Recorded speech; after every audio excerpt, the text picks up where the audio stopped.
Hi! Samahan niyo ako sa mga ganap ko kahapon. So, pumunta nga pala kami dito sa Gwen's Place sa Barotac Nuevo and that's it. At ilalagay ko rin ang location kung saan nyo yun makikita. And this is basically a parang leisure place lang. And the food was so good and then meron siyang fantastic view. Ang ganda kasi ng, alam mo yun, yung placing nila at yung ambience ng mismong lugar. As you can see, ang ganda ng mga plants, yung colors, and they also have a dragon fruit farm. Kaso nga lang wrong timing kami kasi dragon fruit was not in peak season this time. So, ayan yung food. Ipapakita ko rin sa inyo kung gaano ka Instagrammable yung mga foods, etc. na dyan nyo lang ma-order sa Gwen's Place. Ayan, ang sarap ng matcha frappe nila, frappe or frap, and also the pastas and the chicken wings, cameroot, and then the pita bread, yung mga nacho dips nila with french fries. Ayan yung parang place niya. Random vids lang yan but I just wanted to share with you kasi baka naghahanap kayo ng magandang place na pwedeng puntahan at magkipag-chit-chat along. Dito lang yan sa Iloilo, sa Barotac Nuevo. At Gwen's Place, sa parang nasa Barangay Suol ata yan. Basta kapag pumunta kayo ng Barotac, hanapin nyo na lang. And tingnan nyo ako, parang kunwari may-ari ako ng farm. Pero ang video lang talaga ako niyan. And that's my mama's friends. Friends niya since high school, nag-get together kasi sila. So tingnan nyo naman yung mga foods. Ang ganda, diba?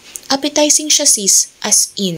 Nabusog talaga ako dyan. Ayan no, tingnan isang piraso na lang ng tawag dito, canapes yung natira. At marami yan, meron siyang nachos, pastas. Ang sasarap talaga guys, as in no joke. So yun lang, okay bye!